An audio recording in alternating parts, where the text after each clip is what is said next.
मैं इनेलो प्रदेशाध्यक्ष माननीय अभय चौटाला जी का हार्दिक स्वागत करता हूं और सभी साथियों का धन्यवाद करता हूं जिन्होंने बढ़ चढ़कर हिस्सा लिया।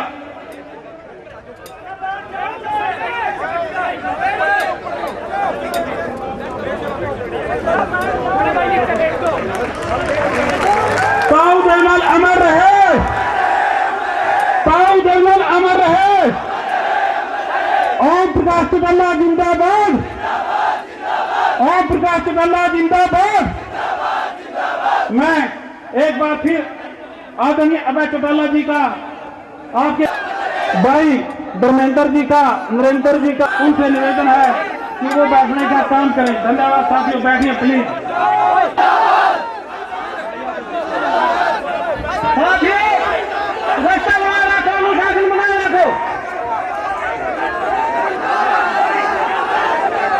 सभी साथियों से निवेदन है, आपका जोश हुआ कितने आज एक है, कितनी ताकत से हम इनको को कामयाब और इस पूरी यात्रा को कामयाब बनाने के लिए निकले हैं। एक बार दोबारा से जोरदार नारा लगाएंगे, जननायक चौधरी देवीलाल।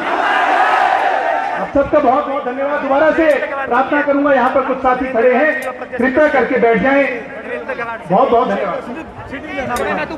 हमारे बीच में चौधरी देवीलाल जी के साथ कंधे से कंधा मिलाकर चलने वाले, नए युद्ध की लड़ाई लड़ने वाले, पूरे हिंदुस्तान की सरकार को 1970 में और 1989 में बदलवाने वाले रामपाल माजरा जी, जसविंदर संधू जी, बलवीर सैनी जी, कैथल जिला अध्यक्ष कैलाश भगत जी पहुंचे हैं। हम इनका भी हार्दिक स्वागत करते हैं, धन्यवाद करते हैं। अब मैं अनुरोध करूंगा आदरणीय अभय चौटाला जी से, अशोक अरोड़ा जी से दीप प्रज्वलित की जो हमारी रीति है उसको करने का काम करें। आदरणीय दिग्विजय चौटाला जी और जसविंदर साथ करके, बलवीर सैनी जी वो साथ करके बच्चों को आशीर्वाद देंगे और ताऊ देवीलाल जी का आशीर्वाद हम लेने का काम करेंगे। साथियों,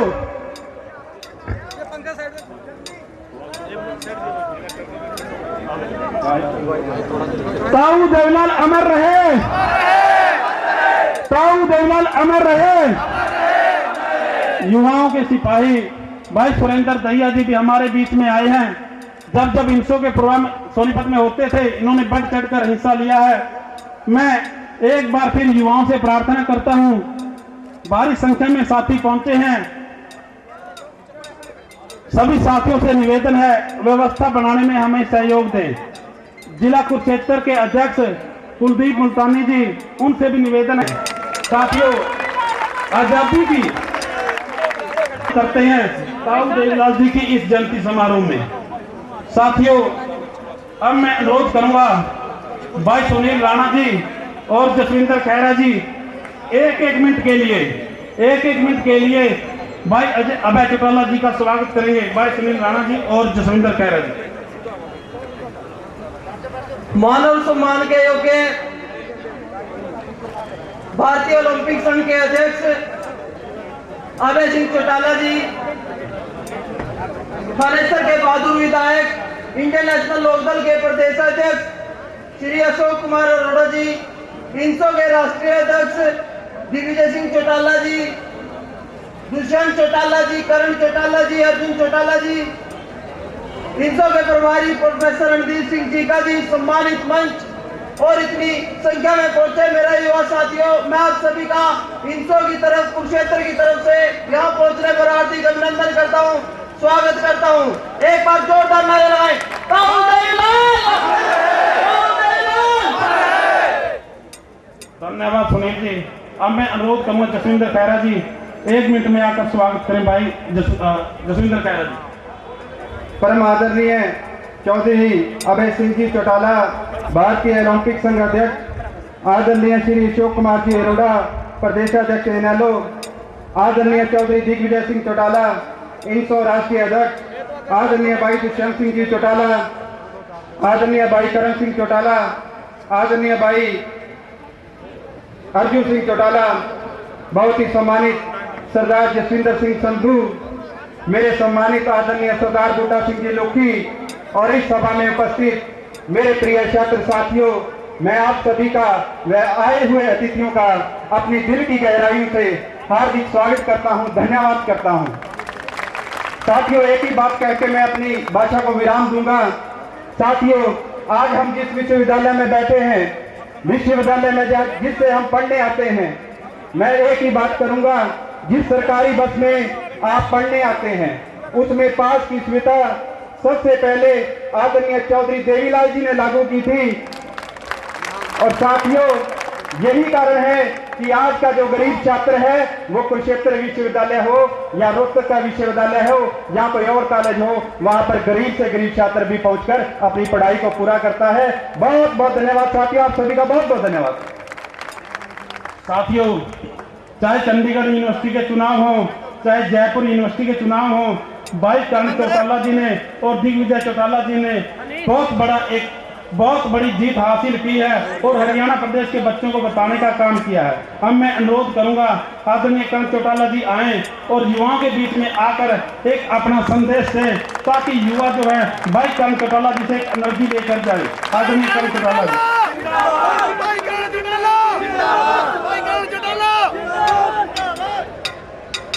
बहुत ही मान और सम्मान के योग मंच पर विराजमान इस ऐसे समय में पार्टी को संभालने वाले इलाहाबाद से विधायक अभय सिंह चौटाला जी, पार्टी के प्रदेश अध्यक्ष अशोक अरोड़ा जी, रामपाल माजरा जी, कैलाश भगत जी, मेरे पिता तुल्य बुजुर्गों, माताओं और हम उम्र भाइयों, आप सभी इस बात से बहुत अच्छी तरह वाकिफ है कि कैसे सोना बार बार आग में तप करके कुंदन का रूप लेता है।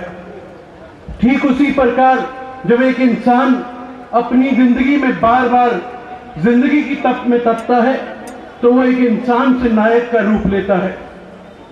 उस आग में बार बार तपने के बाद वो नायक एक महानायक का रूप लेता है।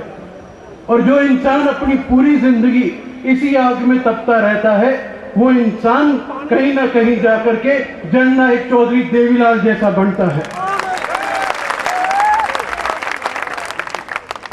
आज हम युवाओं को उस इंसान के संघर्षशील जीवन से प्रेरणा लेनी चाहिए कि किस प्रकार 14 साल की उम्र में उन्होंने उनमें एक विश्वास था कि वो इस देश को आजाद करा करके रहेंगे।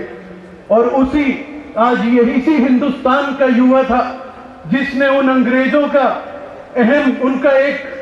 उनका घमंड था, उसको चूर चूर करने का काम किया। बड़ा सीना ठोककर कहा करते थे कि उनके झंडे पर कभी सूर्यास्त नहीं होता, लेकिन इसी हिंदुस्तान के नौजवानों ने उनके झंडे पर सूर्यास्त कराने का काम किया। इसी हिंदुस्तान का भगत सिंह था, इसी हिंदुस्तान की रानी लक्ष्मीबाई थी। और आज ठीक काफी समय बाद 2013 में आज वही समय आया है, वही माहौल इस देश में दोबारा बना है, जब इन काले अंग्रेजों की देश और प्रदेश में से सरकार को, इनके राज को खत्म करने के लिए इस जो इंडियन नेशनल लोकदल परिवार के वंशजों ने आज एक फैसला लिया है कि एक ऐसी यात्रा हम करेंगे जिसमें हम जननायक के बारे में सब कुछ लोगों को भी बताएंगे, उनकी नीतियों को जन जन तक लेकर के जाएंगे और उनके रास्ते पर चलने का काम करेंगे। काफी लोगों ने इस बात का प्रचार किया था कि इंडियन नेशनल लोकदल की जड़ें कमजोर हो चुकी है, जो इन्होंने एक षड्यंत्र रचा उसके बाद। लेकिन मैं एक बात कहना चाहूंगा कि हमें हवाओं से डर नहीं लगता, हमें तूफानों से भी लड़ने की आदत है। हमें हवाओं से डर नहीं लगता, हमें तूफानों से भी लड़ने की आदत है। इन लहरों से क्या डराते हो, हमें समंदर में भी तैरने की आदत है। ठीक ऐसा मिजाज जब हम राजस्थान यूनिवर्सिटी गए तो वहां के स्टूडेंट्स का था, जब हम पंजाब यूनिवर्सिटी चंडीगढ़ गए तो वहां पर था, जब हम दिल्ली में गए तो वहां पर भी देखा। इसका मतलब इन कांग्रेसियों को आज समझ जाना चाहिए कि ये इस देश के युवाओं की तरफ से एक चेतावनी है कि अब इन कोठियों को खाली करने का टाइम आ गया और उन काल कोठियों में जाकर बैठना पड़ेगा जहां पर आज हमारे निर्दोष बाप दादाओं को इन्हें ले जा करके बिठाया है। मैं आप युवाओं से इतना अनुरोध करूंगा कि आप भाई दिग्विजय चौटाला का पूरा साथ दें, या आपको निराश नहीं करेंगे। इस इंसान को मेरा भाई है, मैं बचपन से जानता हूं, एक बात आपको कहूंगा, अपनी जबान का पक्का आदमी है, एक बार आपका हाथ थाम लिया तो आपके साथ दोस्ती भी शमशान तक निभाएगा और आपके साथ दुश्मनी भी शमशान तक निभाएगा। मैं अपनी भाषा को यहीं पर विराम देता हूँ और बहुत बहुत धन्यवाद करता हूँ कि आपने मुझ जैसी नाचीज को इतना मान सम्मान दिया और आप सब लोग इतनी भारी संख्या में यहाँ पर आए। आप सब लोगों का बहुत बहुत धन्यवाद। धन्यवाद जी। साथियों, हाथ कंगन को आरती क्या, ये परिवार तो साथ छोड़ने वाला नहीं है। ये तो पैदा होने से लेकर आखिर तक व्यक्ति का दुख की घड़ी में साथ देने वाला परिवार है। इस पर विश्वास तो हमारा है, तभी आज जो युवाओं का हजूम है वो अभय चौटाला जी की उपस्थिति में यहाँ उपस्थित है। अब मैं अनुरोध करूंगा भाई दिग्विजय चौटाला जी जो INSO के राष्ट्रीय अध्यक्ष हैं, आए और युवाओं को संबोधित करें और इस ताऊ की इज्जत के मौसम में तो हमें संकल्प दें। भाई दिग्विजय जिंदाबाद, दिग्विजय जिंदाबाद, बहुत बहुत धन्यवाद। दिग्विजय आगे चलो, बहुत बहुत धन्यवाद। बहुत ही आदर और सम्मान के योग पिछले तकरीबन मैं कहूंगा कि 1 साल से जो संघर्ष परिवार झेल रहा है, ऐसे काल में अगर 2 महान पुरुष लोकदल की अगुवाई कर रहे हैं और लोकदल को आज भी इतना संगठित और बल्कि पहले से भी ज्यादा ताकतवर रखे हैं, तो आज हमारे बीच में श्री अभय सिंह चौटाला जी और श्री अशोक अरोड़ा जी आज हमारे बीच में बैठे हैं। तो सबसे पहले सर्वप्रथम बहुत ही आदर और सम्मान के योग इंडियन ओलंपिक एसोसिएशन के अध्यक्ष डॉक्टर श्री अभय सिंह चौटाला जी, इंडियन नेशनल लोकदल के प्रदेश प्रमुख डॉक्टर अशोक अरोड़ा जी, हमारे बहुत ही वरिष्ठ नेता रामपाल माजरा जी, पूर्व में रहे इंडियन नेशनल लोकदल के मंत्री सैनी साहब और तमाम जसविंदर जी, और मेरे साथ आज INSO की पूरी टीम जो आज आपके साथ आपके स्टेज पर मौजूद है। मैं मेरी पूरी टीम की तरफ से, हमारे लोकदल परिवार की तरफ से, हमारे मुख्य अतिथियों का भी, और आज हरियाणा के कोने कोने से आए कुरुक्षेत्र की इस रणभूमि में मौजूद देश की इस नौजवान पीढ़ी का जो इरादा है, जो नारा है, जो वादा है, जो विश्वास है, उसको आगे लेकर चल रहे इस देश की असली ताकत मेरे नौजवान युवा साथियों, मेरे भाइयों, मेरे दोस्तों, मैं मेरे पूरे परिवार की तरफ से हमारे मुख्य अतिथियों का भी और आप तमाम लोगों का भी हाथ जोड़ करके धन्यवाद करता हूं, आभार प्रकट करता हूं। मैं धन्यवादी हूं आज इस सभा में मौजूद प्रेस के साथियों का, मैं धन्यवादी हूं आज हमारे बीच में मौजूद स्वतंत्रता सेनानियों का, मैं धन्यवादी हूं आज पूरे के पूरे कुरुक्षेत्र यूनिवर्सिटी के तमाम हर एक छात्र का, कि आज जब अन्याय के खिलाफ न्याय की इस जंग की शुरुआत हो रही है, तो आप लोगों ने हजारों की संख्या में निकल करके लोकदल और INSO के इस परिवार का साथ देने का काम किया। तो मैं दिल की गहराइयों से दोबारा से आप सबका धन्यवाद करता हूं, आभार प्रकट करता हूं। आज जब लोकतंत्र भीष्म पितामह बनकर के बेबसी के तीरों के शश पड़ा है, दुर्योधन और दुशासन पांडवों का भेष धारण कर करके भारत माता की आन बान शान के साथ खिलवाड़ कर रहे हैं। साथियों, देश का प्रधानमंत्री, क्योंकि हम कुरुक्षेत्र की बात करते हैं, तो धृतराष्ट्र बनकर के अंधा सा आज हमें दिख रहा है, कहीं बहरा दिख रहा है, कहीं गूंगा दिख रहा है। साथियों, घोटालों की इस काली छाया में जनता के इस हस्तिनापुर में आज जो सुनसान सा एक माहौल हमारे बीच में है, ऐसे में ये कुरुक्षेत्र जिसमें आज हम खड़े हैं, आज मैं आप लोगों से आह्वान करता हूं कि साथियों, आज इस माहौल को बदलने के लिए, आज इन परिस्थितियों को बदलने के लिए मैं आप लोगों से आह्वान करता हूं कि आज हमें संगठित होने की जरूरत है। आज इस न्याय यात्रा को, जिसको हमने जननायक स्वर्गीय चौधरी देवीलाल जी की 100वीं जो जयंती समारोह है उस पर शुरू हम करने जा रहे हैं, इस यात्रा के तहत हम पूरे हरियाणा भर में जाकर के आज जो अन्याय का ये माहौल है, कुरुक्षेत्र से इसकी शुरुआत कर करके, और जब ये यात्रा खत्म होगी, ये यात्रा खत्म नहीं होगी, मैं विश्वास दिलाना चाहता हूं अभय सिंह चौटाला जी को कि हरियाणा में से अन्याय की समाप्ति होगी और न्याय की जीत होगी। साथियों, इस यात्रा का नाम जो है वो युवा चेतना यात्रा क्यों रखा गया? शायद आपको याद होगा कि देश के अंदर जननायक स्वर्गीय चौधरी देवीलाल जी ने कांग्रेस के उस अन्याय को उस काल में इमरजेंसी के बाद इन तमाम यात्राओं से खत्म करने का काम किया था। और सबसे बड़ी अगर यात्रा देश में कभी कोई हुई है, आज तक के इतिहास में कभी हुई है, तो उस यात्रा का नाम जन चेतना यात्रा था। और बिल्कुल वो माहौल आज देश में दोबारा से देश की जड़ों को आज खंगोलने में लगा है। तो हम युवाओं की जिम्मेवारी बनती है, हम इंडियन नेशनल स्टूडेंट ऑर्गेनाइजेशन की जिम्मेवारी बनती है, हम भी इस तरह का अभियान चला करके जननायक स्वर्गीय चौधरी देवीलाल जी की 100वीं जयंती पर उनको इस त्योहार में उनको अपना नमन करें, उनको याद करें। मगर साथियों, हम उनको इस माहौल में याद नहीं कर सकते। हमें उनको आज जताना होगा, जहां भी हमें वो देख रहे हैं, आज हमें उन्हें विश्वास दिलाना होगा कि हम उनका 100वां जो जन्मदिन अगले 25 सितंबर को मनेगा, तो साथियों वो इस कांग्रेस के जंगल राज में नहीं बल्कि जननायक चौधरी देवीलाल जी की लोकदल के राज में बनेगा। साथियों, मैं तो आज ज्यादा बातें आप लोगों से करने नहीं आया हूं, क्योंकि हमारे मुख्य अतिथि हमारे बीच में आए हैं, मगर चंद बातों पर प्रकाश आपके बीच में जरूर डालने आया हूं। साथियों, मैंने कुरुक्षेत्र की गाथा आपके बीच में रखी और आज के हालात को उसके साथ जोड़ करके आप लोगों को दिखाया, मगर इस हालात का सॉल्यूशन क्या है वो जानना जरूरी है। साथियों, जब ये न्याय यात्रा प्रदेश के कोने कोने से होकर के निकलेगी, जब ये न्याय यात्रा, ये युवा चेतना यात्रा प्रदेश के तमाम युवाओं के बीच में से जाएगी, तो आज के हम तमाम युवा जो हैं, हम अपनी बातें उन युवाओं के, प्रदेश के युवाओं तक रखेंगे और न्याय की अपील करेंगे। मुझे पूर्ण तौर पर विश्वास है, आज हजारों की संख्या में आज आप कुरुक्षेत्र में इकट्ठा हुए हो, हम गांव गांव से जहां निकलेंगे, इसी तरह से हजारों का काफिला हमारे साथ और जुड़ता जाएगा। और मैं विश्वास दिलाना चाहता हूं, जिस दिन 2 दिसंबर को इस यात्रा का जो है अंत होगा, तो उस दिन ये काफिला हजारों में नहीं बल्कि कई लाखों में नजर आएगा। साथियों, ये मैं आपको विश्वास दिलाना चाहता हूं। साथियों, चौधरी देवीलाल जी ने सदैव गरीब, किसान, मजदूर, कमेरे वर्ग, आम आदमी के हितों की बात करी।